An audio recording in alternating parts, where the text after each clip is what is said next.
Selamat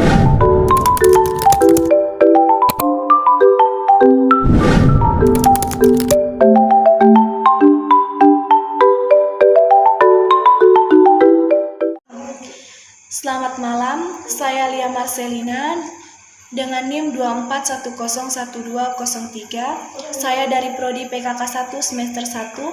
Pada video kali ini saya akan membahas resum pertemuan ke-6 yaitu tentang struktur sosial. Struktur sosial adalah pola-pola organisasi dalam hubungan yang mengatur interaksi antara individu dan kelompok dalam masyarakat. Ini mencangkup berbagai komponen yang menentukan bagaimana kekuasaan, status, dan peran dibagi serta bagaimana individu dan kelompok berinteraksi satu sama lain. Struktur sosial memberikan kerangka kerja yang memungkinkan masyarakat berfungsi secara teratur dan terstruktur. Komponen-komponen struktur sosial. Yang pertama, status sosial. Status sosial adalah posisi atau peran yang dimiliki oleh seseorang dalam struktur sosial yang seringkali menentukan hak dan kewajiban, serta bagaimana individu dipandang oleh orang lain. 2. Peran sosial. Peran sosial adalah perilaku yang diharapkan dari seseorang berdasarkan status sosial mereka. 3. Kelas sosial.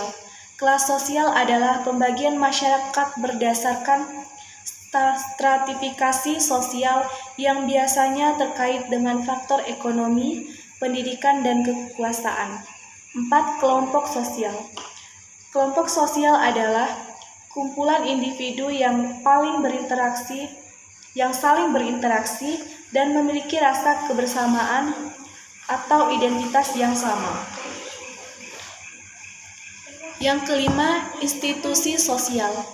Institusi sosial adalah struktur dan mekanisme sosial yang mengatur perilaku dan interaksi individu dalam masyarakat. Yang keenam, norma dan nilai sosial.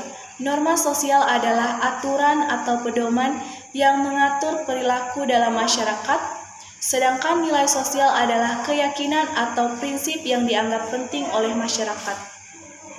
Fungsi struktur sosial. Yang pertama, mengatur interaksi sosial.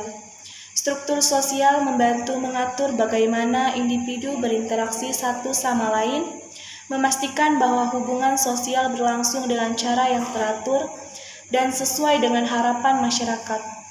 Yang kedua, menjaga keteraturan dan stabilitas. Dengan adanya pola-pola dan peran yang jelas, struktur sosial memfasilitasi keteraturan dan stabilitas dalam masyarakat, mengurangi konflik dan mempromosikan kerjasama. Yang ketiga, mempermudah sosialisasi. Struktur sosial menyediakan kerangka untuk bersosialisasi, di mana individu belajar tentang peran, norma, dan nilai-nilai masyarakat melalui interaksi dengan keluarga, sekolah, dan kelompok sosial lainnya. 4.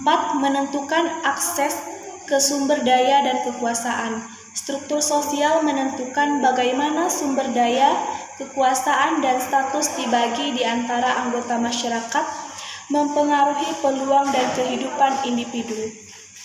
5. Mengintegrasikan individu ke dalam masyarakat.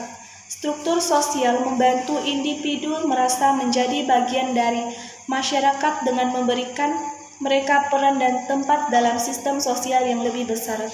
6. Menanggapi perubahan sosial. Struktur sosial memungkinkan masyarakat untuk beradaptasi dan merespon perubahan sosial seperti perubahan teknologi, ekonomi, atau nilai-nilai budaya. Jenis-jenis struktur sosial ada 2. Yang pertama, struktur sosial formal. Struktur yang terorganisasi secara resmi dengan aturan, hukum, dan peraturan yang jelas. Ini termasuk organisasi pemerintah, lembaga pendidikan, dan perusahaan. 2. Struktur sosial informal. Struktur yang lebih bersifat spontan dan tidak tertulis seperti kelompok teman, jaringan sosial, dan komunitas lokal. Kesimpulan dari resum pertemuan ke-6 ini adalah struktur sosial adalah kerangka yang mengatur bagaimana masyarakat berfungsi mengorganisasi interaksi sosial, dan membagi peran serta sumber daya dengan memahami struktur sosial. Kita dapat melihat bagaimana individu berinteraksi, bagaimana kelompok dan institusi bekerja, serta bagaimana masyarakat secara keseluruhan mengatur dan menanggapi perubahan.